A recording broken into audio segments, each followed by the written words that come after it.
زوہا بہت زیادہ ایکسائٹیڈ تھی۔ سارا سامان اس نے رات میں ہی پیک کر لیا تھا۔ ابھی وہ بس 5 منٹ میں ہی نکلنے والی تھی کہ کس کی دوست نے اسے کال کی تھی کہ تم جلدی سے باہر مین روڈ پر آ جاؤ، ہم تمہیں وہاں سے پک کر لیں گے۔ میڈم نے کہا ہے کہ ہمارے پہنچنے سے پہلے ہی وہاں پر پہنچ جانا۔ یہاں سے وہاں تک کا راستہ صرف اور صرف 1 منٹ کا تھا۔ وہ جیسے ہی اپنے کمرے سے باہر نکلی، کسی فولادی چیز سے جھا کر ٹکرا گئی۔ ہائے اللہ، میں مر گئی۔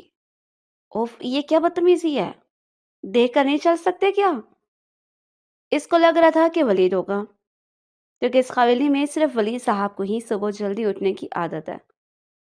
آج کل ایک لڑکی نے نہ جانے کیسے ان کو لفٹ کروا دی تھی، بس اس لڑکی کے لیے وہ اپنی باڈی بنانے کے چکروں میں لگے ہوئے تھے۔ صبح سویرے اٹھ کر جاگنگ پر جاتا اور پھر وہاں سے جم جاتا۔ ولید صاحب کی روٹین کے بارے میں بھی محترمہ کو غلطی سے ہی پتہ لگا تھا۔ دراصل چھٹیوں میں وہ صبح 5 تک جاگتی تھی۔ صبح سویرے جب سب کے جاگنے کا وقت ہوتا تھا تو وہ سو جاتی تھی۔ اکثر ہی صبح جب اسے بھوک لگتی تھی تو وہ کچن میں کھانے کے لیے جاتے، تب وہاں پر اس کی ولید سے ملاقات ہو جاتی۔ کہاں پر جانے کی تیاری ہو رہی ہے؟ جانی پہچانی مردانہ آواز سن کر زوہا کو جان اپنے وجود سے نکلتے ہوئے محسوس ہوئی تھی۔ آپ آپ یہاں پر؟ آپ تو سعودیہ میں موجود ہیں، آپ ایک دم سے یہاں پر کیسے آ گئے؟ وہ ہکلاتے ہوئے بولی۔ اسے سمجھ نہیں آ رہا تھا وہ کیا کہہ رہی ہے۔ اس کو اپنا دل ڈوبتا ہوا محسوس ہونے لگا تھا۔ یا میرے اللہ، میری حفاظت فرما، مجھے اس انسان کے چنگل سے بچا لے۔ وہ اس کے سامنے اونچی آواز میں دعائیں مانگنے لگی تھی۔ سردار وجدان خان کے ماتھے پر بل پڑ گئے تھے۔ ذرا پھر سے کہو، کیا کہا ہے تم نے؟ وہ اس کی باتیں بخوبی سن چکا تھا، مگر اس کے باوجود اس کو تنگ کرنے کے لیے وہ اسے دوبارہ سے بولنے پر اکسا رہا تھا۔ میں بس یہ کہہ رہی تھی کہ اللہ تعالیٰ آپ کو بہت پیاری بیوی دے، بالکل آپ کی طرح میٹھی۔ یہ کہہ کر اس نے گردن چکا لی اور بوڑھے بوڑھے منہ بنانے لگی۔ جو سوال پوچھا ہے مجھے اس کا جواب دو۔ وہ صبح سویرے ہی واپس آیا تھا، کچن میں کھڑا اپنے لیے کافی بنا رہا تھا کہ ملازمہ کو ٹفن پیک کرتا ہوا دیکھ کر حیران رہ گیا۔ یہ سب کس کے لیے ہو رہا ہے؟ کیا کوئی سفر پر جا رہا ہے؟ جی صاحب جی، وہ چھوٹی محترمہ کا ٹرپ ہے اور وہ اپنے ٹرپ پر جا رہی ہیں۔ کس کی اجازت سے؟ اس نے کاٹا لہجے میں کہا تھا۔ صاحب جی، اب مجھے تو اس بارے میں کچھ بھی معلوم نہیں ہے۔ میرا کام ہوتا ہے ان کے حکم کی تعمیل کرنا، باقی وہ جو مرضی کرے۔ میں کون ہوتی ہوں ان سے سوال جواب کرنے والی؟ انتہائی عاجزی سے جواب دے کر وہ دوبارہ سے ٹفن پیک کرنے میں مصروف ہو گئی تھی۔ اس نے بھی زیادہ خریدنا مناسب نہیں تھا، کیونکہ اس نے اندازہ تھا کہ سوال کا جواب اب صرف اسی لڑکی سے ہی مل سکتا ہے۔ وہ پلر کے ساتھ ٹیک لگا کر کھڑا ہو گیا۔ جن قدموں سے باہر نکلی ہو انہی قدموں سے واپس چلی جاؤ، تم کہیں بھی نہیں جا رہی۔ اب میرے ساتھ اتنی بڑی زیادتی نہیں کر سکتے۔ زوہا نے گھڑی پر ایک نظر ڈالی۔ صرف 2 منٹ ہی باقی رہتے تھے۔ اس کا دل کہہ رہا تھا کہ سامنے کھڑے انسان کا گلا دبا دے، جو ایک عذاب کی طرح اس کے سر پر نازل ہو گیا تھا۔ میری بات سنیں، میں آپ کی بیوی نہیں ہوں جو آپ ہر وقت مجھ پر اپنا حکم چلاتے رہتے ہیں۔ یہ حکم چاہ کر اپنی بیوی پر چلائیے گا۔ ہینگ کیوں ہو گئی ہو؟ سردار وجدان کی بات سن کر ہوش کی دنیا میں آئی۔ تو یہ ساری باتیں کیا اس نے اپنے آپ سے کہی تھیں؟ اوف اللہ جی، کیوں میں اس کے سامنے چپ کر جاتی ہوں؟ اللہ جی، میری اتنی لمبی زبان ہے، کیوں میں اس کے سامنے بول نہیں پاتی ہوں؟ وہ خود کو کوس رہی تھی۔ میں نے تایا جان سے پرمیشن لی تھی اور اب میں یہاں سے جا رہی ہوں۔ تو مجھے یہاں سے قدم اٹھا کر دکھا دو، میں تمہیں تسلیم کر لوں گا۔ جس انداز میں سردار وجدان نے اسے قدم اٹھانے کے لیے کہا تھا، وہ الٹے قدموں واپس چلی گئی تھی۔ اس کی عزت اس کے لیے سب سے بڑھ کر تھی۔ اس انسان کا کوئی بھروسہ نہیں تھا۔ وہ واقعی سب کی موجودگی میں اسے حویلی سے باہر پھینکنے کی صلاحیت رکھتا تھا۔ میں تایا جان سے خود اس بارے میں بات کروں گی۔ انہوں نے کچھ زیادہ ان کو آزادی دے دی ہے اور یہ اپنی مرضی کرتے رہتے ہیں۔ میں کوئی ان کی غلام ہوں جو ہر بات تسلیم کر لوں گی؟ میں بھی اب ان کی کوئی بات نہیں مانوں گی۔ وہ غصے سے پاؤں ٹینچ رہی تھی۔ اس کا بس نہیں جا رہا تھا کہ وہ ساری دنیا کو آگ لگا دے۔ اس نے ایک نظر اپنے سامان پر ڈالی اور پھر سے اسے غصے سے اٹھا کر زمین پر پھینک دیا۔ میری تو قسمت ہی خراب ہے، قسمت سے زیادہ تو میری زندگی خراب ہے۔ لوگ کہتے ہیں میں اچھے نصیب والی ہوں جو اس حویلی میں پیدا ہو گئی ہوں۔ میرا بس چلے تو آج ہی اس حویلی سے فرار ہو جاؤں۔ جہاں پر میری مرضی کی کوئی اہمیت ہی نہیں ہے۔ جو کرو اس جلاد کی مرضی سے کرو، اگر اس کی بات ماننے سے انکار کرو تو فوراً ہی دھمکیوں پر اتر آتا ہے۔ پتہ نہیں اس کے پاس ہمارے خلاف اتنے ثبوت کہاں سے آتے ہیں، مگر میں بھی اپنے نام کی ایک ہوں۔ میں بھی اب ان سے حساب کتاب برابر کر کے رہوں گی۔ انہوں نے جو کچھ کیا ہے میرے ساتھ، اس کا جواب ان کو دینا ہی پڑے گا۔ وہ اس کے بعد سوئی نہیں تھی، بلکہ سب کے اٹھنے کا انتظار کرنے لگی تھی۔ سب لوگ ناشتے کی ٹیبل پر بیٹھے ہوئے تھے جب وہ مسکراتے ہوئے لہجے میں بولی، دادی جان، آپ کو پتہ ہے سردار وجدان صاحب کو محبت ہو گئی ہے۔ نوالا اس کے گلے میں اٹک گیا تھا۔ اس نے پانی کا گلاس اس کی طرف بڑھایا تو خون خوار نظروں میں اس کے چہرے کی طرف دیکھنے لگا تھا۔ یہ کیا بول رہی لڑکی، ہوش میں تو ہو؟ دادی جان نے بھی اس کو ڈانٹا، ایویں فضول بولے جا رہی ہے۔ وجدان نے بھی فوراً سے اپنی دادی جان کی سائڈ لی۔ ارے دادی جان، آپ کو لگتا ہے کہ میں اس معاملے میں جھوٹ بولوں گی؟ اتنا بڑا معاملہ؟ میں سچ کہہ رہی ہوں، میں نے وجدان صاحب کو خود ایک لڑکی سے فون پر بات کرتے ہوئے سنا تھا۔ وہ اپنے خاندان کی مجبوریاں بتا رہے تھے۔ دراصل اس وقت ناشتے کے ٹیبل پر صرف گھر کے بڑے افراد ہی موجود ہیں، جس میں تایا جان تھے، اس کے چچا جان تھے، دادی جان تھے، اس کی امی، چچی اور تائی اس وقت کچن میں تھے اور سب لوگوں کے لیے ناشتہ بنا رہے تھے، جبکہ سارے کزنس ابھی تک سو رہے تھے۔ ارے وجدان، تمہیں محبت ہو گئی ہے اور تم نے مجھے بتایا تک نہیں؟ اس کے تایا جان نے اس کے کندھے پر ہاتھ مارتے ہوئے کہا تو خفگی سے کہنے لگا، ارے تایا جان، ایسی کوئی بات نہیں ہے، یہ پتہ نہیں کیا بولتے رہتی ہے، آپ کو تو اس کا پتہ ہے۔ تایا جان، آپ جانتے ہیں کہ میں کوئی بھی بات ثبوت کے بغیر نہیں کر سکتی۔ اگر آپ کہیں تو میں ابھی آپ کو ثبوت دکھانے کے لیے تیار ہوں۔ مجھے تو اس لڑکی کے بارے میں معلوم ہے، میرے پاس تو اس کی تصویریں بھی پڑی ہوئی ہیں۔ یہ کہہ کر اس نے فوراً سے اپنا موبائل نکالا تھا اور تایا جان کو لڑکی کی تصویریں دکھانے لگی، جس کے ساتھ گھومنے کے لیے وجدان ایک ریسٹورینٹ میں بھی گیا تھا۔ انہوں نے پارک میں بھی ٹائم گزارا تھا۔ دراصل وہ اس کی یونیورسٹی فیلو تھی۔ ان کی آپس میں کافی اچھی دوستی رہ چکی تھی۔ کچھ دن پہلے ہی جب اس کی سہیلی نے اسے شادی کے بارے میں پوچھا تو وہ ایسے یہی ایکسپلین کر رہا تھا کہ فی الحال میں نے اس بارے میں ابھی کوئی فیصلہ نہیں کیا، کیونکہ ابھی میں اپنے بزنس میں بہت زیادہ مصروف ہوں۔ ابھی تک گھر والوں سے بھی بات نہیں کیا اور مجھے نہیں لگتا کہ مجھے فیملی سے باہر شادی کرنا الاؤ ہوگا، کہ ہمارے خاندان میں عموماً ایسا ہی ہوتا ہے، بچوں کی منگنیاں کر دی جاتی ہیں۔ اس نے کبھی بھی شادی بیاہ کے معاملات میں دلچسپی نہیں لی تھی، مگر اس دن جب وہ اس کو ڈیٹیل دے رہا تھا تو اس نادان لڑکی نے اس کی ساری باتیں سن لی تھیں اور زبانی یاد کر لی تھی، اور اب وہی باتیں کسی رٹو طوطے کی طرح وہاں پر بیٹھے افراد کو سنا رہی تھی۔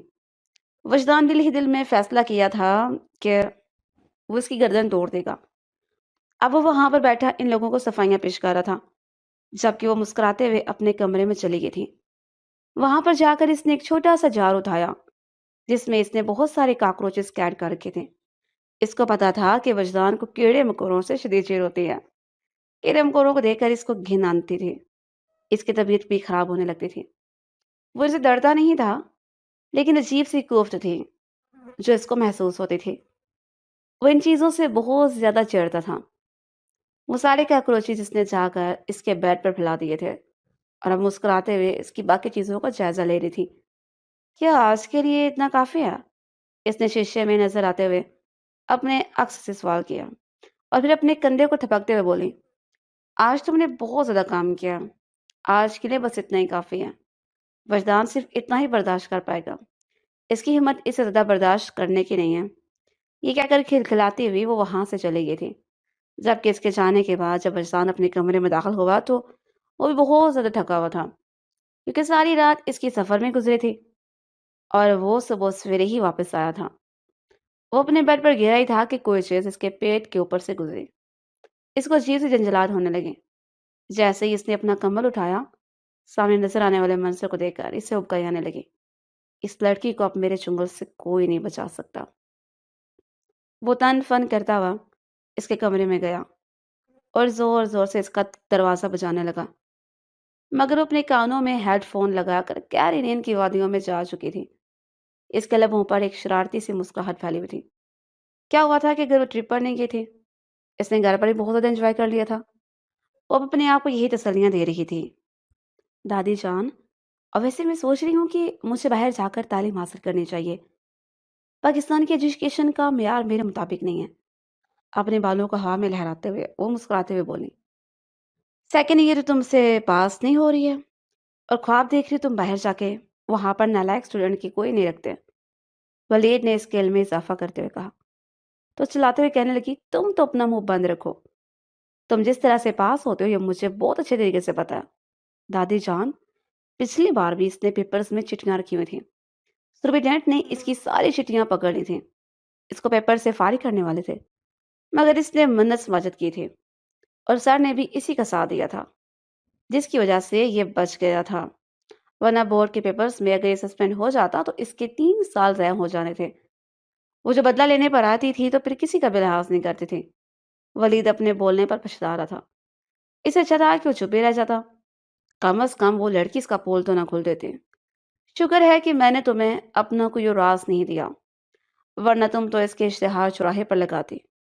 تو مجھے نہ دو، تم کی کون سا میرے لیے جانا مشکل ہے، مجھے تمہاری ذاتی زندگی کے بارے میں سب کچھ پتا ہے، وہ اس لیے کیونکہ تمہارے پاس دوسروں کی زندگیوں میں جھانکنے کے علاوہ اور کوئی کام ہے ہی نہیں، خود تو ہر کلاس میں تم فیل ہوتے رہتے ہو، یہ تمہیں نظر نہیں آتا؟ وہ بلا مچاتا ہوا وہاں سے چلا گیا تھا، جبکہ وہ اسے نقلیں اتارنے لگی تھی۔ کیا ہو رہا ہے؟ کیوں ہر وقت لڑتے جھگڑتے رہتے ہو؟ سردار وجدان کی بات سن کر وہ خاموشی سے گردن جھکا کر بیٹھ گئی تھی، یوں جیسے اس کا سردار وجدان کے ساتھ کسی قسم کا کوئی تعلق ہی نہ ہو۔ دادی جان، مجھے آپ سے ایک ضروری بات کرنی تھی۔ اس نے سرسری سی نگاہ اس لڑکی پر ڈالی جو کہ چور نگاہوں سے اسی کو ہی دیکھ رہی تھی۔ دونوں کی نگاہیں ایک پل کے لیے ملی تھیں اور وہ اٹھ کر وہاں سے چلی گئی تھی۔ دادی جان، اب یہ اپنی ہر حد کراس کرتی جا رہی ہے۔ آپ کو پتہ ہے اس نے کل میرے ساتھ کیا کیا ہے؟ وہ جھڑی سے لیتے ہوئے بولا، اس نے میرے بیڈ پر کاکروچز پھینک دیے تھے۔ دادی جان اپنی مسکراہٹ چھپانے لگی۔ دادی جان، آپ ہنس رہی ہیں، آپ جانتے بھی ہیں کہ مجھے ان چیزوں سے کتنی کراہیت محسوس ہوتی ہے، اور کاکروچز، ان سے تو جراثیم پھیلتے ہیں، اس نے وہ سارے میرے بیڈ پہ پھینک دیے تھے۔ میں تو حیران ہوتا ہوں کہ آخر یہ لڑکی ان ساری چیزوں کو پکڑ کیسے لیتی ہے؟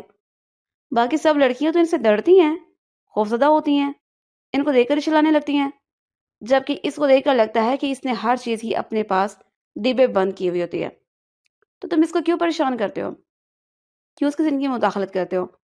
آپ جانتے ہیں کہ میں جو کچھ بھی کرتا ہوں اس کی بہتری کے لیے ہی کرتا ہوں۔ آپ خود ہی مجھے بتائیں، میں کیسے اسے اتنی دور ٹرپ پر جانے کی اجازت دے دیتا، جبکہ آج کل کے حالات سے بھی آپ واقف ہیں، لینڈ سلائڈنگ ہو رہی ہے، اگر اس کو کچھ ہو جاتا تو میں کیا کرتا؟ جس بات پر میں کچھ زیادہ ہی بول گیا تھا۔ دادی جان کے دیکھنے پر وہ خاموش ہو گیا۔ اب جیسا آپ سمجھ رہی ہیں ویسا کچھ بھی نہیں ہے، تو تم مجھے صفائی کیوں پیش کر رہے ہو؟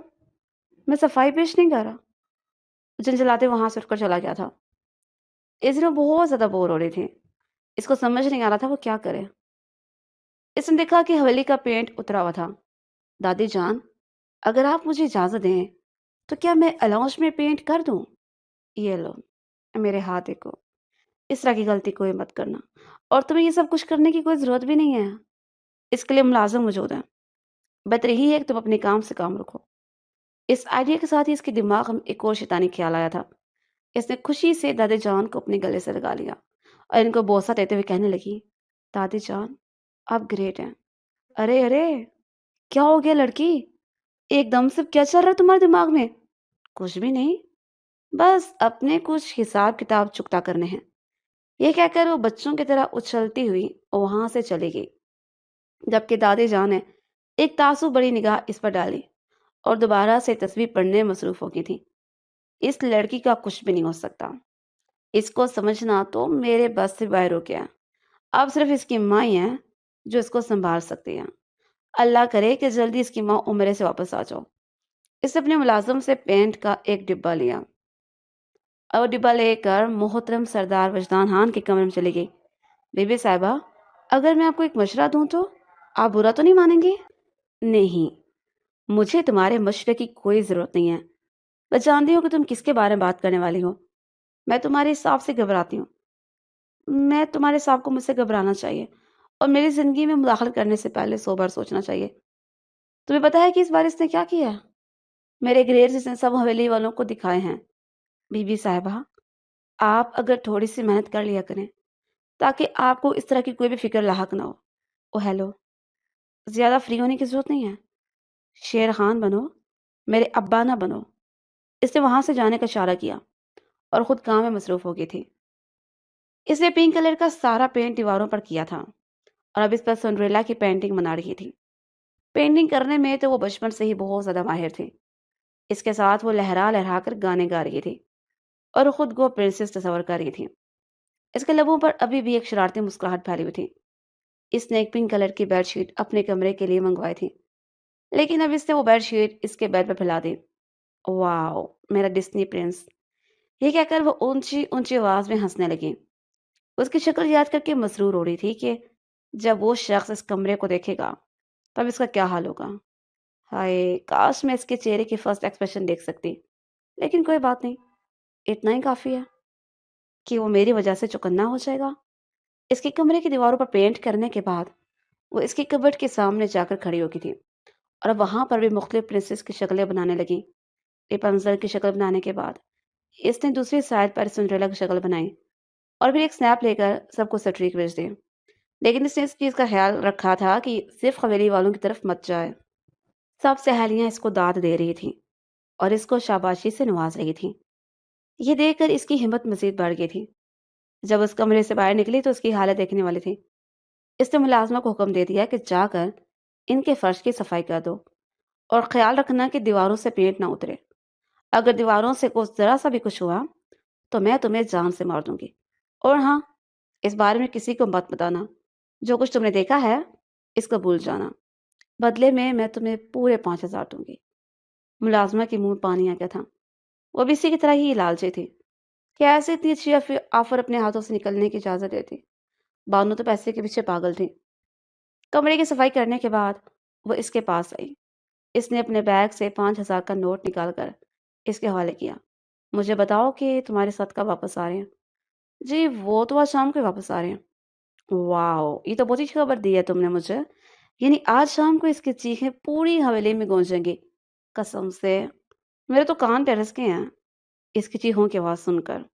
وہ خباثت بڑے انداز میں مسکرانے ہوئے بول رہی تھی۔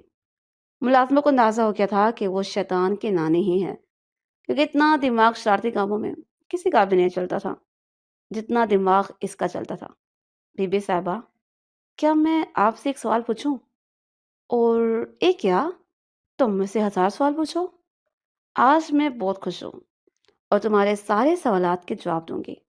بی بی صاحبہ، اگر کل کو آپ کی شادی ہوتی ہے تو کیا آپ اپنے شوہر کے ساتھ ایسا سلوک کریں گی؟ توبہ کرو یار، اپنے شوہر کے ساتھ ایسا کون کرتا ہے؟ میں تو اس کو اپنا راجا بنا کر رکھوں گی۔ اور بی بی صاحبہ، چلیں یہ فرض کر لیتے ہیں کہ آپ کی شادی وجدان سے ہو گئی ہے۔ یہ سن کر وہ اونچی آواز میں چلا اٹھی، توبہ کرو! اگر انسان کی شکل اچھی نہ ہو تو کم از کم انسان کو بات ہی اچھی کر لینی چاہیے، اور اس کلموئی سے شادی کرنے سے اچھا ہے میں کسی سمندر میں ڈبکی لگا کر مر جاؤں۔ اس نے اپنے سینے پر ہاتھ رکھتے ہوئے کہا۔ یہ سن کر ہی اس کی دھڑکنیں منتشر ہو گئی تھیں کہ ذرا دیکھو میرا دل کتنا پریشان ہو گیا تھا۔ آئندہ اس طرح کا سوال مت کرنا ورنہ میری طبیعت خراب ہونے لگتی ہے۔ اس کے جانے کے بعد اس نے سوچ کر جھنجھوڑ لی تھی، توبہ توبہ، اللہ تعالیٰ وہ انسان کسی کے بھی نصیب میں نہ لکھے۔ اللہ تعالیٰ سب کی بیٹیوں کے نصیب بہت اچھے کرے۔ یہ کہہ کر وہ دوبارہ سے پینٹنگ بنانے مصروف ہو گئی تھی۔ شام تقریباً 5 بجے کا وقت کے ساتھ بیل جب اسے شور کی آواز نہیں دے رہی تھی، وہ اونچی اونچی آواز میں گانا گانے لگی تھی، اور پھر تھوڑی ہی دیر کے بعد اس نے اپنے کمرے میں ٹھکان کر دیا تھا۔ اس کے کمرے سے آنے والی میوزک کی آواز سن کر وجدان کا پارا مزید ہائی ہو گیا تھا۔ سارے حویلی والے اس سے ڈرتے تھے، کسی میں بھی اتنی ہمت نہیں ہوتی تھی کہ وہ اس کے سامنے اونچی آواز میں بات کرے، اور رکھ یہ تھی جو دن بدن اس کا نقصان پر نقصان کیے جا رہی تھی۔ نہ تو وہ کسی کے قابو میں آتی تھی اور نہ ہی کسی کو خاطر میں لیتی تھی۔ شاید حویلی والوں نے لاڑ پیار نے اس کو کچھ زیادہ بگاڑ لیا تھا۔ کم از کم اس کو تو ابھی تک یہی ایک وجہ سمجھ میں آتی۔ دیکھیں، اس نے میرے کمرے کی حالت برباد کر کے کیسے عاطف اسلم کے گانے سن رہی ہے۔ دادی جان، میں آپ کو بتا رہا ہوں، اب آپ مجھے مت روکیں ورنہ میں اپنے ساتھ کچھ غلط کر بیٹھوں گا۔ ارے بھائی، آپ تو ایک اس گاؤں کے سردار ہیں اور آپ سے بات کرنے سے پہلے سب لوگ ہی کانپنے لگتے ہیں۔ آپ کیوں اس لڑکی وجہ سے تھر تھر کانپ رہے ہیں؟ ولید نے اس کا مذاق اڑاتے ہوئے کہا۔ جس انداز میں اس نے ولید کو گھوڑا تھا، اس نے فوراً ہی اپنے لبوں پر انگلی رکھ دی تھی اور خاموش ہونے کا اشارہ کرنے لگا تھا۔ پھر اس کے بعد وہ وہاں سے رفو چکر ہو گیا۔ باقی ساری کزنس بھی وجدان کی حالت دیکھ کر مسکرا رہے تھے۔ تمہیں ایسا کیوں لگتا ہے کہ یہ سب کچھ اس نے کیا ہے؟ یہ بھی تو ہو سکتا ہے نا کہ یہ تمہاری غلط فہمی ہو اور یہ حرکت کسی اور کزن نے کی ہو۔ دادی جان، کیا آپ کو لگتا ہے کہ کوئی اور اس قدر بیوقوف ہوگا؟ کوئی اور مجھ سے پنگا لے گا؟ اتنی ہمت صرف اسی لڑکی میں ہے، اور میں بھی کوئی بات ثبوت کے بغیر نہیں کرتا ہوں۔ میرے پاس ثبوت موجود ہیں۔ یہ کہہ کر اس نے موبائل نکالا اور ان کو ریکارڈنگ دکھا دی۔ دراصل اس نے اپنے کمرے میں کیمرہ لگا رکھا تھا، اور اسی کیمرے میں ہی اس لڑکی کا چہرہ صاف نظر آ رہا تھا، جہاں پر مسکراتے ہوئے پینٹنگ کر رہی تھی۔ اور پھر اس کے بعد وہ الماری کی طرف چلی گئی تھی اور وہاں پر ڈرائنگ کرتے ہوئے گنگنا رہی تھی۔ اس کو دیکھیں، اس کی ددائی دیکھیں، ذرا جو شرم ہو اس لڑکی میں۔ اب تو میں اس کے ساتھ وہ حشر کروں گا کہ یہ مرتے دم تک یاد رکھے گی اور یہاں پر آنے پر پچھتائے گی۔ میری آپ سے صرف ایک ہی گزارش ہے کہ اب آپ مجھے مت روکیے گا، اور آپ کو اس کو زیادہ سر پر چڑھانے کی ضرورت بھی نہیں ہے، ورنہ اس کی شرارتیں دن بدن بڑھتی چلی جائیں گی اور اس کو کنٹرول کرنا مشکل ہو جائے گا۔ ٹھیک ہے، تم نے جو کرنا ہے کرو، کیونکہ اب اس نے حد کر دیا ہے۔ دادی جان نے جیسے اپنے ناک پر سے مکھی اڑائی تھی اور اس کو ہاتھ کے اشارے سے وہاں سے جانے کا کہہ دیا تھا۔ وہ سیدھا اس کے کمرے میں گیا۔ اس نے دروازے پر دستک دینا بھی مناسب نہیں سمجھا۔ اندر جانے کے بعد اس نے اس لڑکی کا بازو پکڑا، اس کو گھسیٹتے ہوئے اپنے کمرے میں لے کر چلا گیا۔ ارے، یہ کیا بدتمیزی ہے؟ آپ کو کس نے تمیز نہیں سکھائی ہے؟ نہیں، سوال میں تم سے پوچھنا چاہتا ہوں، یہ سب کچھ کیا ہے؟ وہ اس کو بیڈ پر پھینکتے ہوئے غصے سے چلاتے بولا۔ وہ اس کا یہ روپ زندگی میں پہلی بار دیکھ رہی تھی۔ اس کا دل خوف سے تھر تھر کانپنے لگا تھا، مگر اپنے آپ کو کمپوز کرتے ہوئے اس نے اپنے لہجے کو نارمل رکھا۔ مجھے کیا پتا کہ یہ سب کچھ کیا ہے؟ رکو، میں تمہیں یاد دلا دیتا ہوں۔ ایک تو تمہاری یاداشت مینا بہت کمزور ہے، تم باتیں جلدی بھول جاتے ہو۔ وہ ریکارڈنگ دیکھنے کے بعد انتہائی سے مسکرانے لگی تھی۔ ارے، آپ نے تو یہاں پر کیمرہ بھی لگایا ہوا ہے۔ سوری، مجھے بالکل بھی اندازہ نہیں تھا۔ اگر مجھے پتا ہوتا تو میں یہ حرکت کبھی نہ کرتی۔ وہ اپنے کانوں کو ہاتھ لگاتے ہوئے معصومیت سے بولی تھی۔ کوئی بات نہیں، غلطیاں انسانوں سے ہی ہوتی ہیں۔ بڑا انسان وہی ہے جو اپنی غلطیوں کو قبول کر لیتا ہے اور ان کو سدھارنے کا فیصلہ کر لیتا ہے۔ جی جی، آپ سے وعدہ کرتی ہوں کہ میں اپنی ساری غلطی سدھار لوں گی۔ تو پھر اٹھو اور سدھارو اپنی غلطی۔ یہ سارا پینٹ اتارو اور پھر اس کے بعد بلو کلر کا پینٹ کرو۔ لیکن یہ تو نہیں اترے گا، یہ تو بہت ہی مشکل کام ہے۔ جب تک اترتا نہیں ہے تم اس کمرے سے قدم باہر نہیں نکالو گی۔ اگر تم نے یہاں سے قدم بھی باہر کی طرف بڑھایا تو میں تمہاری ٹانگیں توڑ دوں گا اور بھیک مانگنے کے لیے تمہیں سڑک پر کنارے پر بٹھا دوں گا۔ توبہ توبہ، کس طرح کی باتیں کر رہے ہیں آپ؟ اسی طرح کی باتیں کر رہا ہوں جس طرح کی تمہیں سنائی دے رہی ہیں۔ ٹھیک ہے ٹھیک ہے، آپ اتنے ہائپر کیوں ہو رہے ہیں؟ میں بھی سب کچھ صاف کر دیتی ہوں۔ اس میں کون سی اتنی بڑی بات ہو گئی ہے جو آپ اس طرح سے غصہ کر رہے ہیں؟ وہ چل ہونے کی ناکام کوشش کر رہی تھی، جبکہ جانتی تھی کہ یہ کام بہت ہی مشکل ہے اور اس میں اس کی پوری رات الگ جانی ہے۔ پینٹنگ کرتے ہوئے تو اسے ذرا بھی شرم نہیں آ رہا تھا۔ وہ کچے پکے سارے رنگ استعمال کر رہی تھی۔ مجھے لگتا ہے کہ اس کو صاف کرنے کے لیے کوئی ایک سپرے سا ملتا ہے۔ اگر ہم سب وہ سپرے لے آئیں تو… بالکل بھی نہیں، مجھے ابھی اور اسی وقت کی دیواریں صاف چاہیے، اور پھر تم ان پر بلو کلر کا پینٹ بھی کرو گے۔ اب میں تمہارے کمرے میں آرام کرنے کے لیے جا رہا ہوں، میں باہر سے لاک لگا رہا ہوں۔ اگر تمہیں کوئی بہت ہی امپورٹنٹ کام ہو تو مجھے فون کر کے بلا لینا۔ اس کے علاوہ کمرے سے باہر نکلنے کی کوشش مت کرنا، ورنہ انجام کی ذمہ دار تم خود ہوگی۔ یہ کہہ کر وہ اس کے کمرے میں آ گیا تھا اور آرام سے اس کے بستر پر لیٹ گیا۔ اس نے ایک نظر اس کے کمرے کی دیواروں پر ڈالی جہاں پر فیروز خان کی تصویریں چسپاں تھیں۔ اس لڑکی کا کچھ بھی نہیں ہو سکتا۔ دوسری دیوار پر سلمان خان کی تصویر پوسٹر لگے ہوئے تھے۔ یا میرے اللہ، کس قدر گندا ٹیسٹ ہے اس لڑکی کا۔ اس عمر میں کون ان سیلیبریٹیز کو پسند کرتا ہے؟ اس کی ذہنی حالت پر افسوس کرتے ہوئے بولا تھا۔ تھوڑے ہی فاصلے پر بابر اعظم کی تصویریں بھی پوسٹر پر موجود تھے۔ اب کی بار اس نے لائٹ بند کر دیں اور خود پرسکون نیند سو گیا۔ تھوڑی ہی دیر کے بعد اس کو یوں محسوس ہوا جیسے کوئی اس کے کمبل میں گھسنے کی کوشش کر رہا ہو۔ اس نے کمبل اٹھایا تو وہاں پر اس کی بلی موجود تھی جو اس کو ناخن مارنے کی کوشش کر رہی تھی۔ یقیناً اس کی بلی کو برا لگ رہا تھا کہ محترمہ کے بستر میں وہ خود نہیں بلکہ ایک پرایا انسان موجود ہے۔ اس کو چیزیں بھی اپنی جیسی پسند ہیں۔ بلی کو اٹھا کر باہر پھینک دیا۔ وہ دروازے کے قریب بیٹھ کر بولنے لگی۔ یوں لگ رہا تھا جیسے اس کو باتیں سنا رہی ہو، مگر وہ بھی اپنے نام کا ایک ہی تھا۔ اس بلی پر نجمہ نے رحم کھایا تھا اس بلی پر نجمہ نے رحم کھایا تھا وہ اس کو اٹھا کر اپنے کمرے میں لے گئی تھی۔ اس سے بھی بلیاں بہت پسند تھیں اور وہ پرسوں سے زوہا سے اس کی بلی مانگ رہی تھی، مگر زوہا اسے اپنی بلی دینے کے لیے تیار نہیں تھی۔ اب اس نے اس کی بلی پر قبضہ کر لیا۔ میں یہاں پر کام کر رہی ہوں، وہ کیسے پرسکون نیند سو سکتا ہے؟ میں ابھی اس کی نیند خراب کرتی ہوں، کہہ کر اس نے جلدی سے موبائل اٹھایا، اس کو کال ملانے لگی تھی۔ وہ جو تھوڑی دیر پہلے ہی نیند کی وادیوں میں گیا تھا، ہڑبڑا کر اپنی جگہ پر اٹھ کر بیٹھ گیا۔ کیا مسئلہ ہو گیا ہے؟ جلدی سے ہیں، مجھے آپ سے ایک بہت ہی ضروری کام ہے، ورنہ میں سب کچھ یہیں پر چھوڑ کر بیٹھ جاؤں گی۔ وہ غصے سے اپنے کمرے میں داخل ہوا تھا۔ وہ بیڈ پر آرام سے بیٹھی زور زور سے اپنی ٹانگیں ہلا رہی تھی۔ کیا مسئلہ ہے؟ بتاؤ مجھے۔ میری نیند خراب کر دی ہے۔ وہ اصل میں مجھے اکیلے کمرے میں بہت زیادہ ڈر لگ رہا تھا۔ مجھے یوں لگ رہا تھا تھوڑی دیر کے بعد کوئی بھوت آ جائے گا، اور مجھے یہ بھی محسوس ہو رہا جیسے کوئی مجھے کھڑکی سے دیکھ رہا ہو۔ میں اکیلے یہاں نہیں رہ سکتی، آپ کو بھی آج کی رات میرے پاس ہی رکنا ہوگا۔ وہ اس کی چالاکی پر اشش کر اٹھا اور خاموشی سے صوفے پر جا کر بیٹھ گیا۔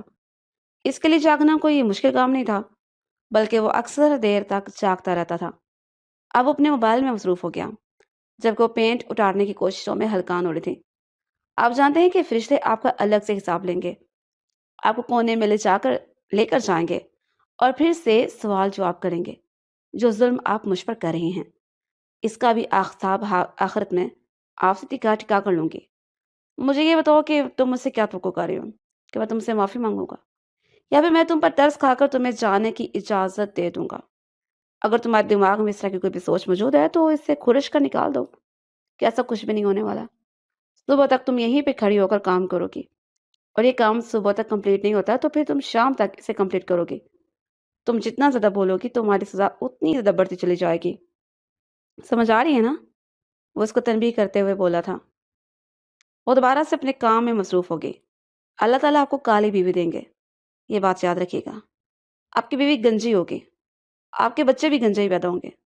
وہ سوچے سمجھے بغیر بول رہی تھی، اور اب میں بہت جلد شادی کر لوں گی، یہاں سے چلے جاؤں گی۔ ارے مجھے تو پتہ ہی نہیں تھا تمہیں شادی کرنے کا اتنا شوق ہے، مجھے پہلے بتاتی میں تمہاری شوق پورا کر دیتا۔ آپ سے تو میں کبھی بھی اس طرح کی کوئی امید نہیں رکھوں گی۔ اگر میرے دولہا ڈھونڈنے کی ذمہ داری آپ کو مل گئی تو آپ تو اپنی جیسا کوئی خڑوس انسان ڈھونڈنے گے، اور میرا کسی خڑوس انسان کے ساتھ گزارا نہیں ہو سکتا۔ وہ چلاتے ہوئے بولی تھی۔ خڑوس انسان کا بھی تم جیسی بیوقوف لڑکی کے ساتھ گزارا کرنا بہت مشکل ہے۔ تم اسے خڑوس اس لیے کہہ رہی ہو کہ اس کے پاس دماغ موجود ہے، اور وہ جانتا ہے کہ کہاں پر دل سے کام لینا ہے اور کہاں پر اپنے دماغ کو کام میں لانا ہے۔ جہاں تک تمہارا سوال ہے تو تمہاری عقل گھٹنوں میں ہے۔ جہاں پر دماغ سے کام لینے کی باری آتی ہے وہاں پر تمہارے سو کال جذبات تازہ ہو جاتے ہیں۔ تو ٹھیک ہے نا، ایک اچھی اور صاف دل کی مالک لڑکی ہوں، زیادہ باتیں مت کرو اور کام کرو۔ صبح جب وہ کام کر کے فارغ ہوئی تو اس کے بازو شدید درد کر رہی تھی۔ کل اس کا امپورٹنٹ ٹیسٹ تھا، اس نے کالج بھی جانا تھا۔ اس کو بہت زیادہ رونا آ رہا تھا۔ دادی کے پاس جا کر بیٹھی تو دادی جان نے بے ساختہ اس کے چہرے پر پیار کیا۔ تم لوگ کیوں ایک دوسرے کے ساتھ لڑتے جھگڑتے رہتے ہو؟ دادی جانتی تھیں کہ میرے پاس اتنا ٹائم نہیں ہے جو میں اس بیوقوف سے لڑ کر برباد کروں گا۔ اسی وجہ سے اپنی پوری رات کو ضائع کرتی۔ سب لوگ اس کی نوک جھونک سے بہت لطف اندوز ہو رہے تھے۔ سب کے لبوں پر مسکراہٹ پھیلی ہوئی تھی۔ صرف وہ دونوں ہی تھے جو ایک دوسرے کے جان کے دشمن بنے ہوئے تھے۔ ان کا کچھ بھی نہیں ہو سکتا۔ تایا جان نے نفی میں سا ہلایا تھا۔ زوہا کے والدین عمرہ کر کے واپس آ چکے تھے۔ وہ اپنی حویلی واپس چلے گئی تھی۔ اس کے جانے کے بعد پیچھے ایک یکدم ہی بے رونقی چھا گئی۔ اب حویلی میں ایک گہرا سناٹا چھایا رہتا تھا۔ دادی جان ہمیشہ اس کا نام لیتی تھیں اور اس کو یاد کرتی تھیں۔ ان کی آنکھیں بار بار آنسوؤں سے بھیگ جاتی۔ وہ دن میں 5 بار زوہا کو کال کرتی تھیں، اسے یہ پوچھتی کہ اب تم کب رہنے کے لیے آؤگی۔ ارے دادی جان، اب میں وہاں پر رہنے نہیں آؤں گی۔ میں نے اس حویلی میں ایک قدم بھی نہیں رکھنا۔ جتنا ذلیل آپ کے پوتے نے مجھے کیا ہے، یہ سب کچھ میں کبھی بھی نہیں بھولوں گی، وہ حویلا مچاتے ہوئے جواب دیتی۔ وہ نہیں جانتی تھی کہ جس حویلی سے وہ بھاگ رہی ہے وہ ساری عمر کے لیے اس کے نصیب میں لکھ دی گئی ہے۔ اس رات وہ اپنے کمرے کی بالکونی میں کھڑی تھی جب اچانک ہی اس کی نظر بلیک کلر کی پراڈو پر پڑی۔ وہ جانتی تھی کہ گاڑی کس کی ہے اور اب انسان ہمارے گھر میں کیا ڈھونڈنے کے لیے آیا، وہ سوچ کر رہ گئی تھی۔ گاڑی سے نہ صرف انسان نکلا تھا بلکہ دادی جان اور تایا جان بھی نکلے تھے۔ ارے دادی جان آپ! اب وہ بھاگتے ہوئے نیچے گئی، ان کے گلے لگ گئی۔ میری پیاری بچی، اماں جان مجھے بہت افسوس ہے کہ اس نے آپ کو پریشان کیا۔ اس کی ماں نے جب اپنی ساس کو دیکھا تو فوراً ہی معذرت کر لی تھی، کیونکہ انہیں اپنی بیٹی کی حرکتوں کے بارے میں پتہ چلا تھا، اور یہ سب کچھ انہیں آج ولید نے بتایا تھا۔ وہ سہا سے ملنے کے لیے آیا تھا، چونکہ وہ ہلکے پیٹ کا مالک تھا، اسی وجہ سے وہ خود پر قابو نہیں رکھ سکتا تھا۔ باتیں چھپانا اس کے لیے دنیا کے مشکل ترین کاموں میں سے ایک تھا۔ وہ دشمن جان ان کو وہاں پر چھوڑ کر چلا گیا۔ وہ بھی شکر ادا کر رہی تھی کہ وجدان غائب ہو گیا، ورنہ وہ اس کا سامنا نہیں کرنا چاہتی تھی۔ اس کے بازو میں ابھی تک درد ہو رہا تھا۔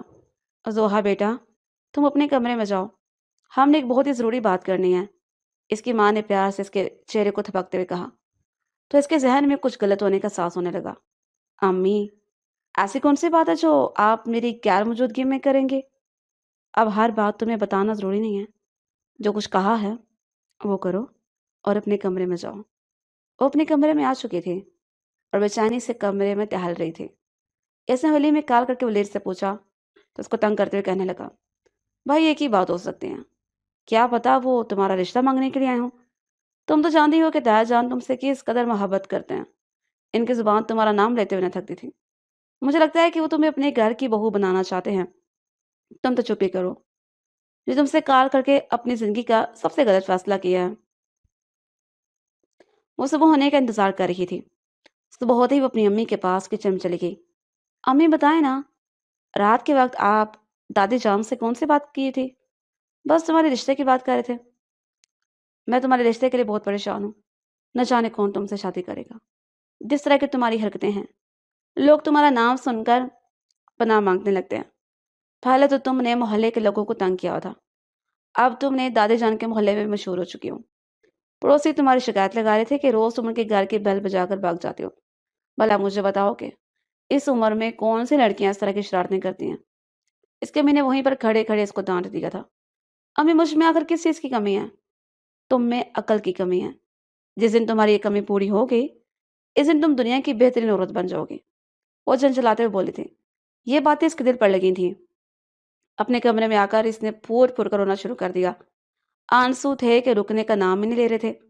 اگر سب لوگ چاہتے ہیں کہ میں بھی باقی سب لوگوں کی طرح سنجیدہ ہو جاؤں اور ایسے یو کے پیشنٹس کی طرح بہیو کرنے لگوں تو ٹھیک ہے، میں ایسا ہی کروں گی۔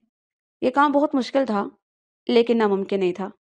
اس سے اب اپنے آپ کو ہر حال میں سیریس شو کرنا تھا۔ کچھ ہی ہفتوں کے بعد اس کی کزن کی شادی تھی، مگر وہاں پر اس نے کسی بھی قسم کا ویلا نہیں مچایا، بلکہ بڑی عمر عورتوں کے پاس ہی بیٹھی رہی تھی۔ اقرا بیگم جو کہ پریشان ہو رہی تھیں کہ وہ وہاں پر ان کی ناک کٹوا دے گی، اپنی بیٹی کی حرکتیں دیکھ کر حیران پریشان رہ گئی۔ تمہاری طبیعت ٹھیک ہے؟ وہ اس کے ماتھے پر ہاتھ رکھتے بولی۔ جی میں بالکل ٹھیک ہوں، اسے سنجیدگی سے جواب دیا۔ کیا میری بیٹی مجھ سے ناراض ہے؟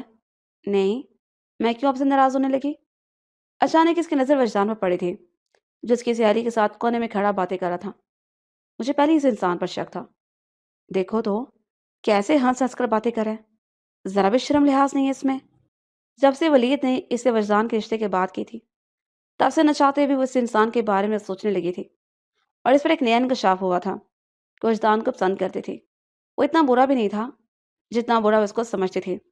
وجدان نے اس کو جتنی اہمیت دی تھی اور جتنا وہ اس کی ذات میں دلچسپی لیتا تھا، اس کی وجہ سے وہ خوش فہمی میں مبتلا ہو گئی تھی، مگر اب اس کو اس لڑکی سے بات کرتے ہوئے دیکھ کر اس کی خوش فہمی دور ہو گئی۔ آخر یہ میری ذات میں کیوں دلچسپی لے گا؟ مجھ میں ہے ہی کیا؟ میں تو ایک بیوقوف سے لڑکی ہوں جس سے سب لوگ نفرت کرتے ہیں۔ اس کی آنکھیں پھر سے آنسوؤں سے بھیگ تھیں۔ یا اللہ، میں ایسی کیوں ہوں؟ دیکھو تو جب میں ان کے گھر پر موجود تھی تو کیسے میرے آگے پیچھے گھومتا رہتا تھا، کیسے مجھے تنگ کرتا تھا، اور ابھی میری طرف دیکھنا بھی پسند نہیں کر رہا۔ مرد ہوتے ہی دو نمبر ہیں، مردوں پر یقین ہی نہیں کرنا چاہیے۔ وہ خود ہی مختلف ایگزیبیشنز بنا رہی تھی، خود ہی سوال کر رہی تھی، اور پھر خود ہی ان کا سوال کا جواب دے رہی تھی۔ اس کا دماغ بری طرح جھنجھنانے لگا تھا۔ تھوڑی دیر کے بعد وہاں سے اٹھ کر چلی گئی تھی۔ وجدان اس کی ایک حرکت کو نوٹ کر رہا تھا۔ جب اس نے اس لڑکی کی آنکھوں میں چمکتے ہوئے آنسو دیکھے تو بہت زیادہ بے چین ہو گیا۔ وہ ہر چیز برداشت کر سکتا تھا، لیکن اس حسینہ کی آنکھوں میں آنسو نہیں دیکھ سکتا تھا۔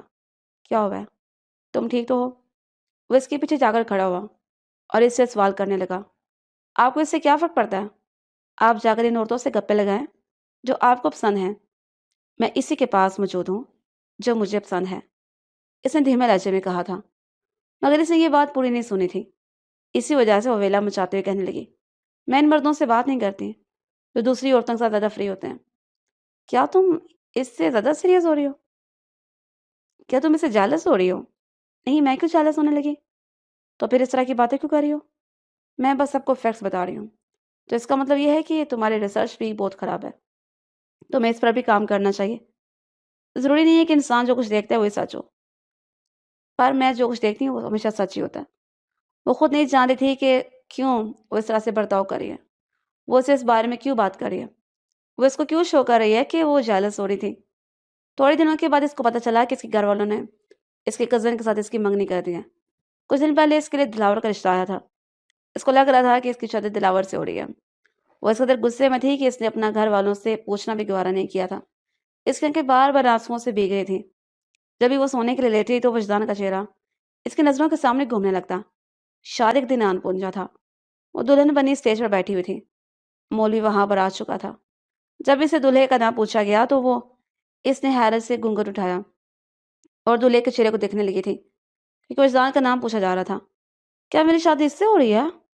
اس نے بونگے سے سوال پر اس کی ماں نے اسے غصے سے گھورا تھا، جبکہ آس پاس باقی لوگ مسکرانے لگے تھے۔ اسے جلد ہی اپنی غلطی کا احساس ہوا۔ اس نے قبول ہے کہہ کر دل تھا کہ سینے سے باہر نکلنے کو تیار تھا۔ اس کی ساری اداسی خوشی میں تبدیل ہو گئی تھی۔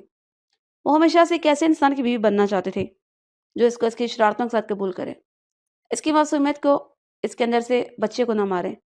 اور وجدان سے مل کر اس کو یہ لگا تھا کہ اسے اس طرح کا انسان مل گیا۔ آپ تم سے نفرت کرتے تھے؟ وہ نروٹھے انداز میں بولی۔ اگر میں تم سے نفرت کرتا ہوتا تو میں کبھی بھی تمہیں اپنی بیوی نہ بناتا۔ تو پھر آپ مجھے تنگ کیوں کرتے تھے؟ کیونکہ تمہارا پھولا ہوا چہرہ دیکھ کر مجھے بہت خوشی محسوس ہوتی تھی۔ میں نے کبھی بھی کسی عورت کی دسترس میں اتنی خوشی محسوس نہیں کی جو خوشی مجھے تمہاری دسترس میں ہوتی تھی۔ کیا آپ میرے علاوہ بھی باقی لڑکیوں کے ساتھ ٹائم گزار چکے ہیں؟ ارے نہیں، میرے کہنے کا مطلب نہیں تھا۔ ایک تو تم چھوٹی چھوٹی باتوں کو پکڑ لیتی ہو، تم بہت ہی خطرناک بیوی ثابت ہونے والی ہو۔ یہ سن کر دھیرے سے انداز میں مسکرا گئی تھی۔ جانتی تھی کہ ایک بہت ہی خوبصورت زندگی اس کی منتظر ہے۔